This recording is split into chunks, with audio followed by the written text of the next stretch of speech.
a todos, amigos, amigas, hermanos y hermanas que nos veis a través del canal de YouTube de la Iglesia de Colmenar Viejo y Manzanares el Real. Bienvenidos de nuevo a este tiempo de estudio, a este tiempo de poder escudriñar la palabra de Dios y de poder profundizar en ella y aplicarla a nuestras vidas. Continuamos con el estudio sobre el libro de Jueces y estamos en el capítulo 8 y versículos del 1 al 21. Pero antes de leer este pasaje quiero hacer una oración y quiero que orar con vosotros y que me acompañéis en esta oración. Padre bendito, queremos darte gracias por tu cuidado, por tu misericordia, por tu amor, por tu bondad. Y queremos glorificarte y honrarte a ti, porque tú eres nuestro Dios, tú eres nuestro Padre. Y te damos las gracias por ese amor que tienes para con nosotros y por las bendiciones que recibimos tuyas día a día. Gracias también te queremos dar en este tiempo, en este momento, por cada uno y cada una de los amigos, amigas, hermanos y hermanas que nos están viendo a través de este canal de YouTube, a través de este medio que tú pones a nuestra disposición para seguir llevando tu palabra, para poder seguir compartiendo tu palabra y para poder seguir anunciando tu salvación a los demás. Gracias por cada uno de ellos, Señor, pedirte que los bendigas, que abras nuestra mente, abras nuestro corazón para recibir lo que tú en este tiempo quieres decirnos a cada uno. Y sobre todo que no seamos simples oidores, sino que pongamos en práctica aquello que quieres decirnos en este tiempo. Señor, bendice este tiempo. Señor, ayúdanos a entender tu palabra y sobre todo que sea eficaz en nuestras vidas, que sea esa guía en nuestros quehaceres diarios, en nuestra vida diaria, y que tengamos siempre presente que tú eres nuestro Dios, que tú eres nuestro Padre y que tu Hijo fue enviado para morir en la cruz, para resucitar y para limpiarnos de tu pecado. Gracias por todo en el nombre de tu Hijo Jesús. Amén.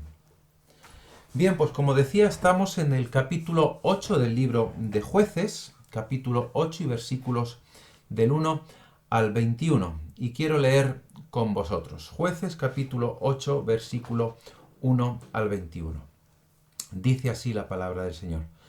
Pero los hombres de Efraín le dijeron: ¿Qué es esto que has hecho con nosotros, no llamándonos cuando ibas a la guerra contra Madián? Y le reconvinieron fuertemente, a los cuales él respondió: ¿Qué he hecho yo ahora comparado con vosotros? ¿No es el rebusco de Efraín mejor que la vendimia de Abiezer? Dios ha entregado en vuestras manos a Oreb y a Zeeb, príncipes de Madián. ¿Y qué he podido yo hacer comparado con vosotros? Entonces el enojo de ellos contra él se aplacó, luego que él habló esta palabra. Y vino Gedeón al Jordán, y pasó él y los 300 hombres que traía consigo, cansados, mas todavía persiguiendo. Y dijo a los de Sucot: Yo os ruego que deis a la gente que me sigue algunos bocados de pan, porque están cansados, y yo persigo a Zeba y a Zalmuna, reyes de Madián. Y los principales de Sucot respondieron: ¿Están ya Zeba y Zalmuna en tu mano para que demos pan a tu ejército? Y Gedeón dijo: Cuando Jehová haya entregado en mi mano a Zeba y a Zalmuna, yo trillaré vuestra carne con espinos y abrojos del desierto. Y de allí subió a Peniel y les dijo las mismas palabras. Y los de Peniel le respondieron como habían respondido los de Sucot. Y él habló también a los de Peniel diciendo: Cuando yo vuelva en paz, derribaré esta torre. Y Zeba y Zalmuna estaban en Carcor, y con ellos su ejército como de 15.000 hombres, todos los que habían quedado de todo el ejército de los hijos del oriente, pues habían caído 120.000 hombres que sacaban espada. Y subiendo pues Gedeón por el camino de los que habitaban en tiendas al oriente de Nova y de Jogbea, atacó el campamento porque el ejército no estaba en guardia, y huyendo Zeba y Zalmuna, Él los siguió y prendió a los dos reyes de Madián, Ceba y Zalmuna, y llenó de espanto a todo el ejército. Entonces Gedeón, hijo de Joás, volvió de la batalla antes que el sol subiese, y tomó a un joven de los hombres de Sucot, y le preguntó, y él le dio por escrito los nombres de los principales y de los ancianos de Sucot, 77 varones. Y entrando a los hombres de Sucot, dijo, he aquí a Ceba y a Zalmuna, acerca de los cuales me zaheristeis, diciendo, ¿están ya en tu mano Ceba y Zalmuna para que demos nosotros pan a tus hombres cansados? Y tomó a los ancianos de la ciudad, y espinos y abrojos del desierto, y castigó con ellos a los de Sucot. Asimismo derribó la torre de Peniel, y mató a los de la ciudad. Luego dijo a Ceba y a Zalmuna, ¿qué aspecto tenían aquellos hombres que matasteis en Tabor? Y ellos respondieron, como tú, así eran ellos. Cada uno parecía hijo de rey. Y él dijo, mis hermanos eran hijos de mi madre. Vive Jehová que si les hubierais conservado la vida, yo no os mataría. Y dijo a Jeter su primogénito, levántate y mátalos. Pero el joven no desenvainó su espada porque tenía temor, pues era un muchacho. Entonces dijeron Ceba y Zalmuna, levántate tú y mátanos, porque como es el varón, tal es su valentía. Y Gedeón se levantó y mató a Ceba y a Zalmuna, y tomó los adornos de lunetas que sus camellos traían al cuello. Hasta aquí la porción de este tiempo en el estudio. Como decía, seguimos con el estudio de Jueces y seguimos con Gedeón, estos capítulos que nos hablan de Gedeón. Hemos visto cómo hasta ahora pues Dios ha obrado de una manera maravillosa y de una manera casi inexplicable en la victoria contra los madianitas.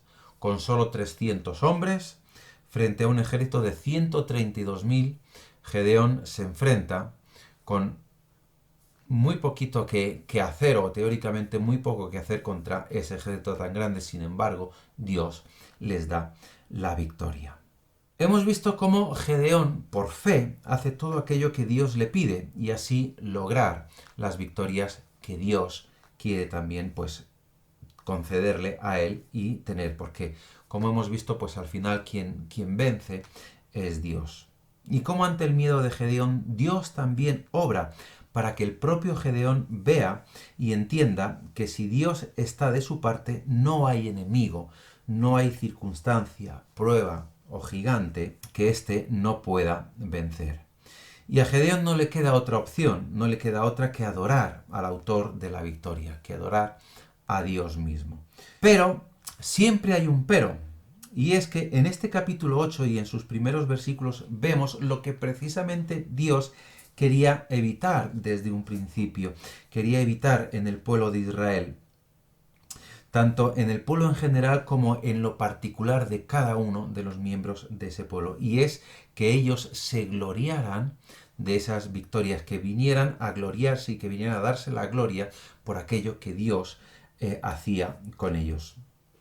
En esta ocasión, y bajo el mandato o bajo la gobernanza de este juez de Gedeón, el pueblo, bueno, más bien aquí vemos los efraimitas, quieren tener, o hubieran querido tener también esa gloria, la gloria de derrotar a los madianitas, para así seguir manteniendo ese estatus de tribu predominante sobre las demás, porque bueno, pues la tribu de Efraín era era la más poderosa, la más fuerte que había en Israel.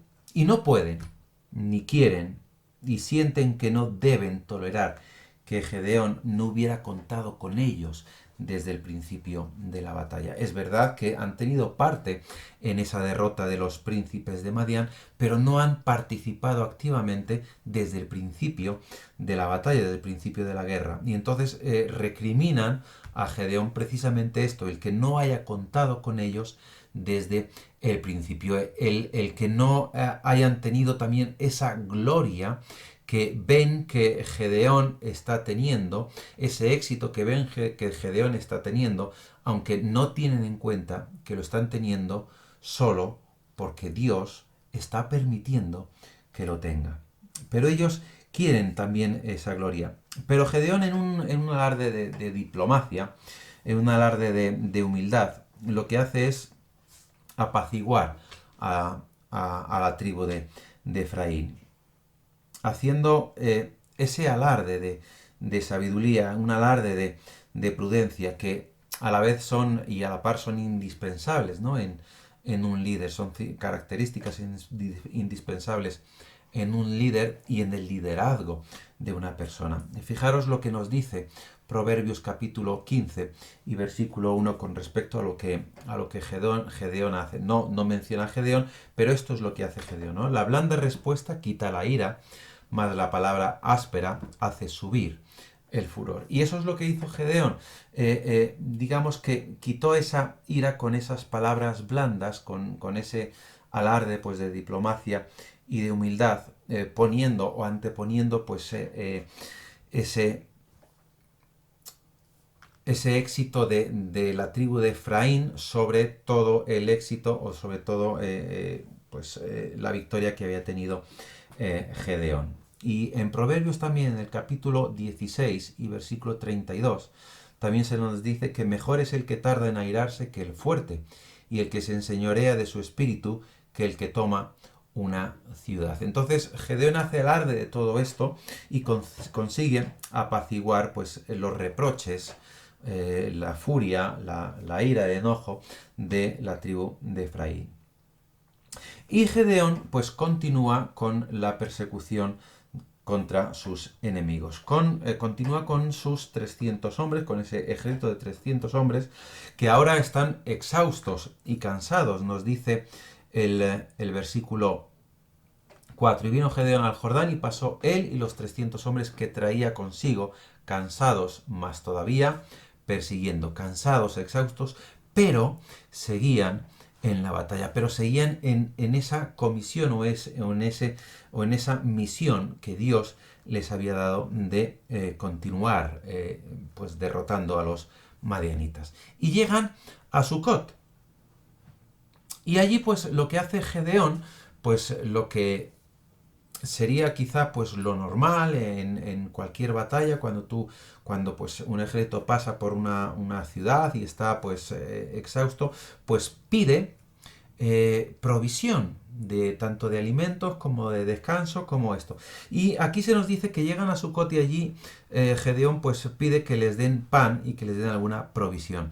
Pero lo que ocurre es que los de Sucot, lejos de ayudar a Gedeón, y eso que eran pues también del pueblo de Israel, lo que hace es evitar esa ayuda a Gedeón. Lo que hace es lo que hacen es poner una excusa. Y lo que le responden es que si ya Ceba y Zalmuna pues ya los ha derrotado, para que ellos puedan dar a su ejército pues ese alimento que Gedeón está pidiendo. Claro, digamos que es un poco lo que ocurre aquí es que los de Sucot están teniendo pues miedo, ¿no? Están teniendo miedo, están poniendo esa excusa del miedo, porque ante una reacción adversa con los madianitas, ¿no? Ellos han visto pasar el ejército de los madianitas y luego pues viene Gedeón con su mini ejército de 300 hombres. Claro, ellos ven la comparación de un ejército con el otro y dicen, creemos que este no va a vencer a los madianitas. No están poniendo la fe en Dios. Y tienen miedo a esas represalias pues, por si Gedeón no sale victorioso. Y aquí Gedeón no reacciona como ante la tribu de Efraín. No usa de esa diplomacia ni da una respuesta blanda y humilde, como hemos visto en Proverbios capítulo 15, versículo 1.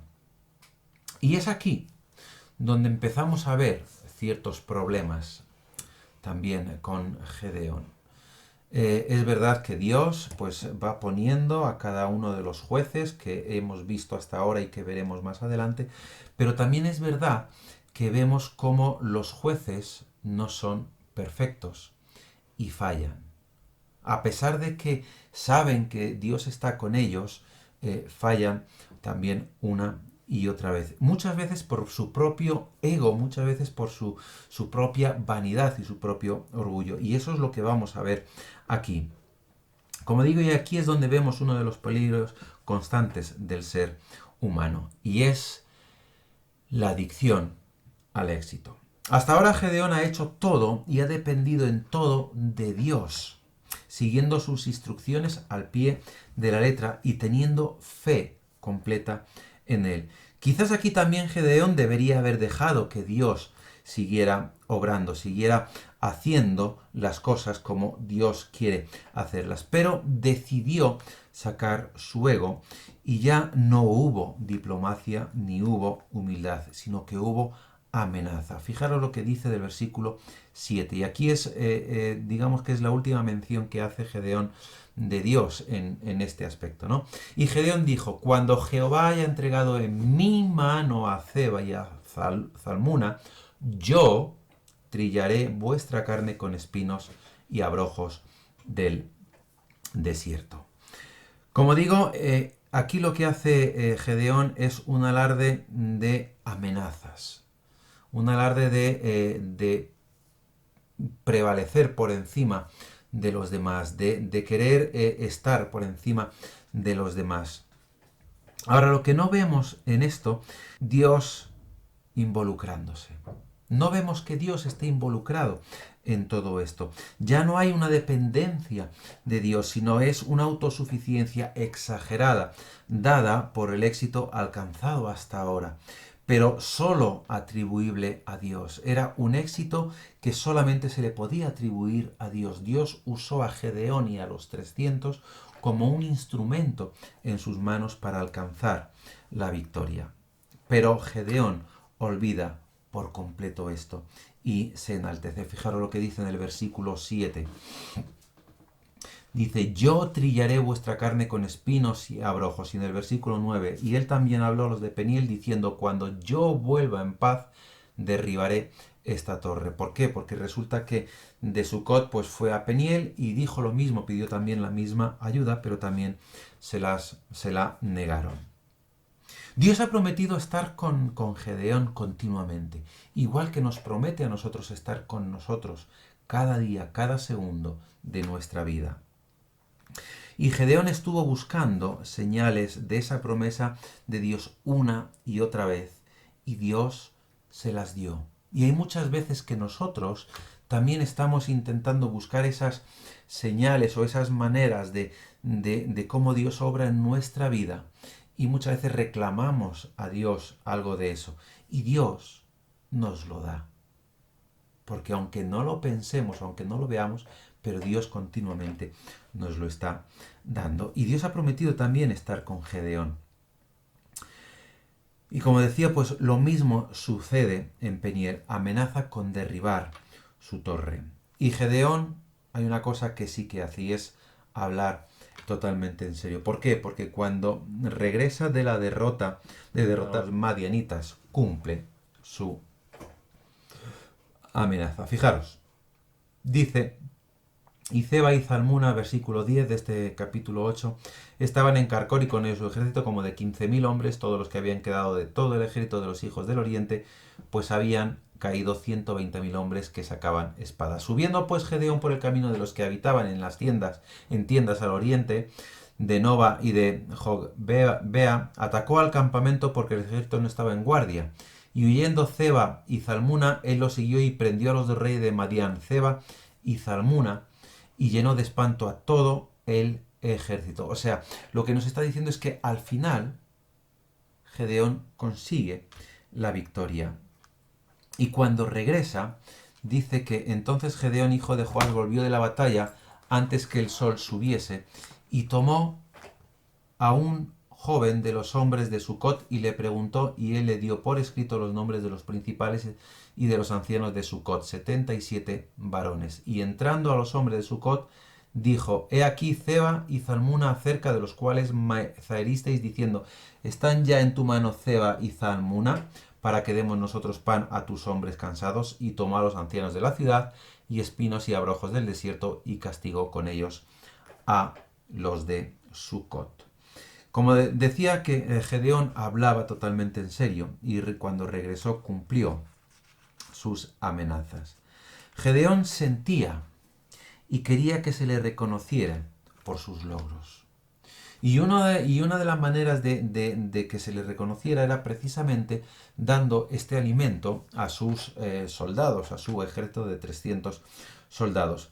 Y al no recibir esta ayuda, entonces pues Gedeón se enorgullece todavía más y se vuelve violento porque dice, no sois capaces de reconocer lo que yo estoy haciendo, cuando lo que tenía que haber dicho es, no sois capaces de reconocer lo que Dios está haciendo a través de nosotros.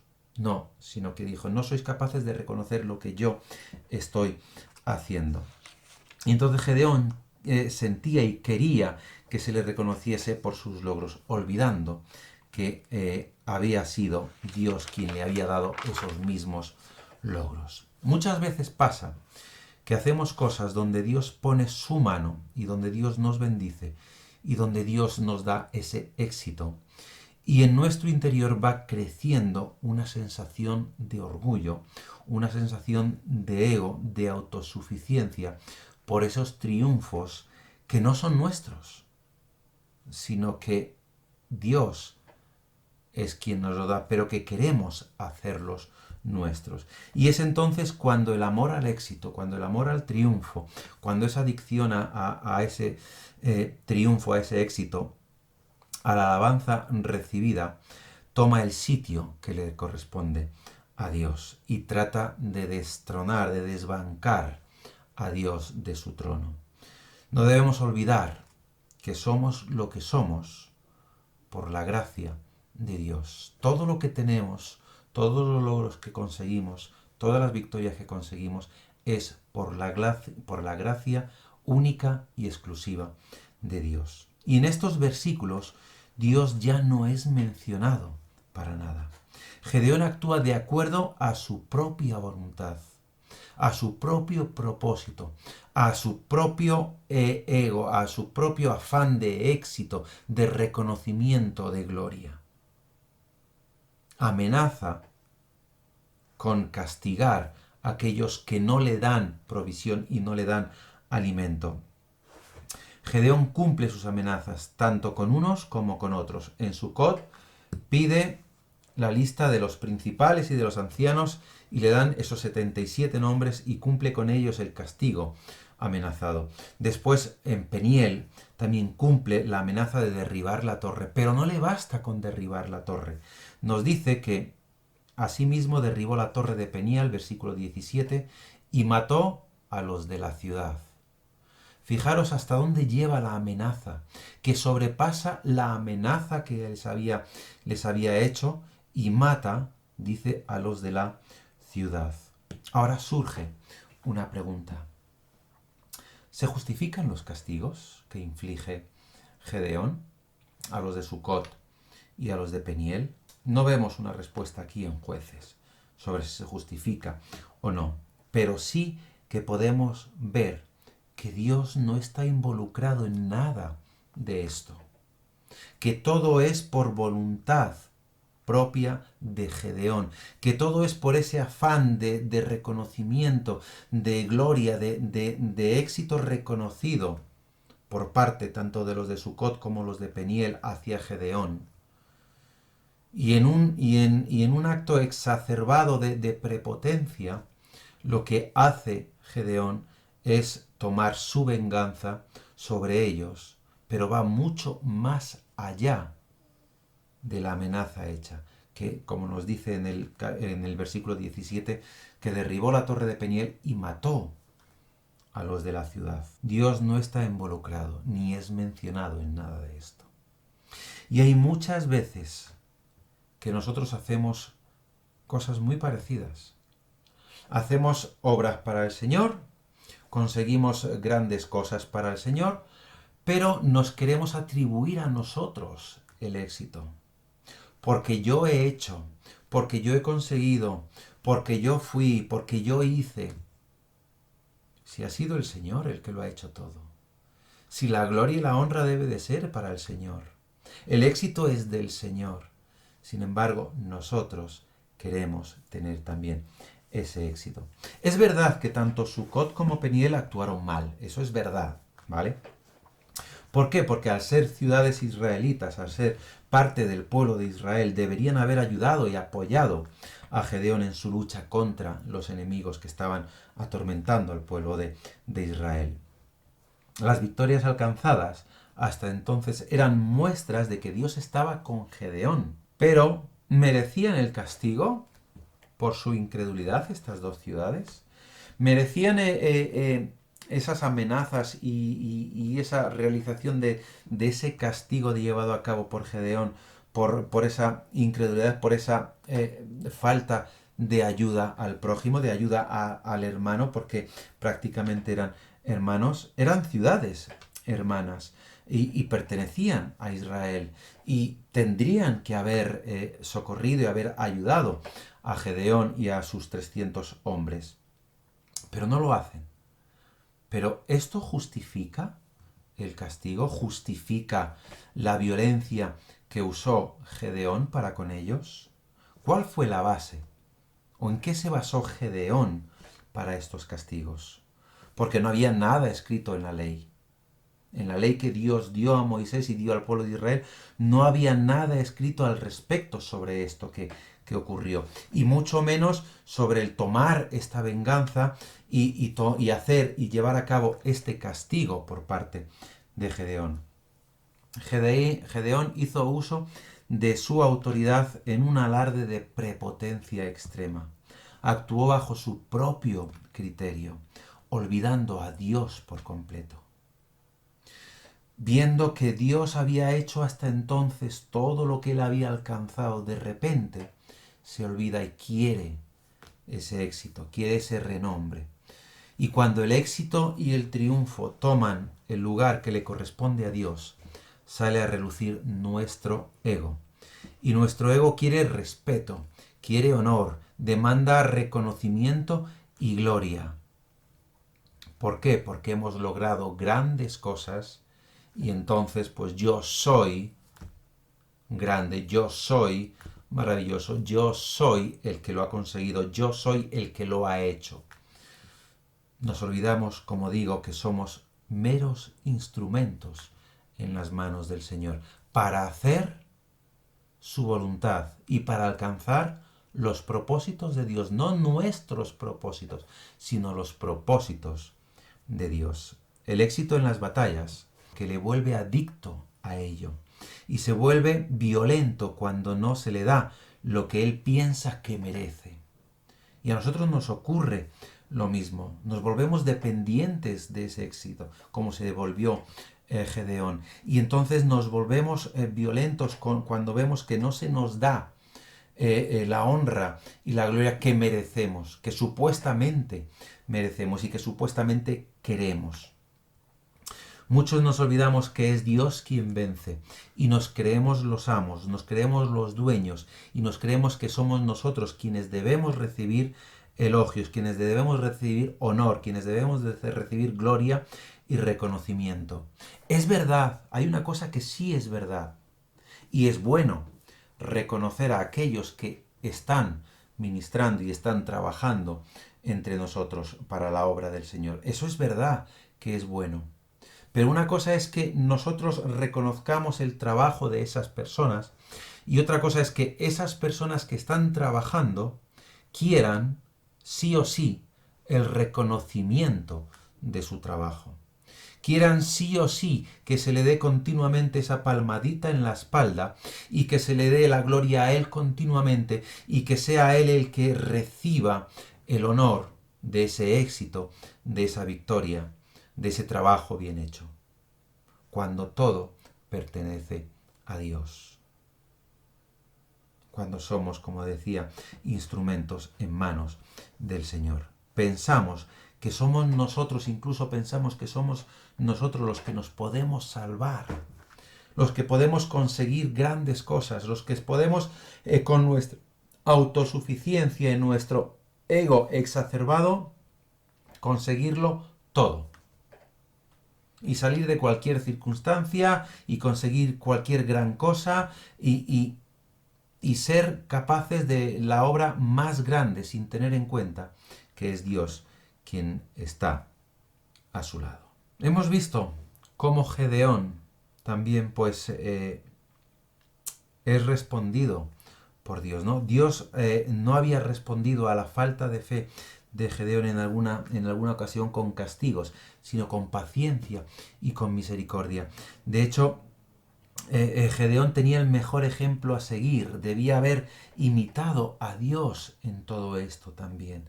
Debería haber imitado a quien había estado con él, a quien estaba con él, a quien le estaba mostrando que iba a conseguir la victoria, a quien pues había respondido con esa paciencia y con esa misericordia ante las dudas de Gedeón. Al igual que nosotros tenemos el mejor ejemplo, el mejor maestro, el mejor ejemplo a seguir y debemos imitar a nuestro maestro en todo. Debemos imitar a nuestro Señor Jesucristo en todo. Cuando Él estuvo aquí en la tierra, pasó con esa humildad, con esa idea de servidumbre hacia los demás, que nosotros debemos imitar. Gedeón fue consciente de su debilidad y entendía que la victoria era por gracia divina, por gracia de Dios, y adoró y honró a Dios. Fijaros lo que nos dice Jueces capítulo 7 y versículo 15. Cuando Gedeón oyó el relato del sueño y su interpretación, adoró, y vuelto al campamento de Israel, dijo: levantaos, porque Jehová ha entregado el campamento de Madián en vuestras manos. ¿Por qué? Porque Dios le había dicho: mira, vas a bajar, ya que si tienes miedo, pues baja con tu siervo, con Fura, al campamento de los madianitas y vas a escuchar lo que dicen ellos. Y bajó, y entonces está la interpretación de ese sueño que uno tiene, ¿no? De uno de los soldados que tiene. Y el compañero le dice que esto, dice el versículo 14, y su compañero respondió y dijo: esto no es otra cosa sino la espada de Gedeón, hijo de Joás, varón de Israel. Dios ha entregado en sus manos a los madianitas con todo el campamento. Y Gedeón no le queda otra que adorar a Dios, que reconocer a Dios, que saber de su debilidad y entender que la victoria que iba a conseguir era por gracia divina, y honrar y adorar a Dios. Pero ¿qué es lo que ocurre? Que ahora quiere su propio honor y quiere su propia gloria. Quiere el éxito para él y quiere ese honor y esa gloria que deben darle. Ha olvidado que quien lo ha llamado a ser victorioso, por quien ha vencido a los madianitas. A menudo se nos olvida a nosotros también que por gracia hemos sido salvos. Efesios capítulo 2 y versículos del 8 al 10 nos dice: porque por gracia sois salvos por medio de la fe. Y esto no de vosotros, pues es don de Dios, no por obras, para que nadie se gloríe, porque somos hechura suya, creados en Cristo Jesús para buenas obras, las cuales Dios preparó de antemano para que anduviésemos en ellas. No es mérito nuestro, no es nuestro éxito, ni nuestra gloria, sino es mérito de Dios, la gloria de Dios, el éxito de Dios. Lo que mueve a Gedeón a matar y a pedir incluso a su propio hijo que mate a los reyes de Zeba y Zalmuna,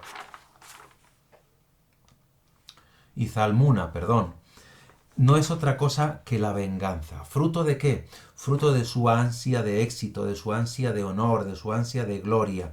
No le importa cuántas injusticias habían cometido contra Israel y contra Dios, sino que es su sed de venganza y su sed de éxito y reconocimiento lo que hace que no solamente castigue a los de Sucot, no solamente derribe la torre de Peniel y mate a los de la ciudad, sino que además mate a Zeba y a Zalmuna. ¿Por qué? Porque ellos habían matado anteriormente a sus hermanos. ¿Es verdad? Sí.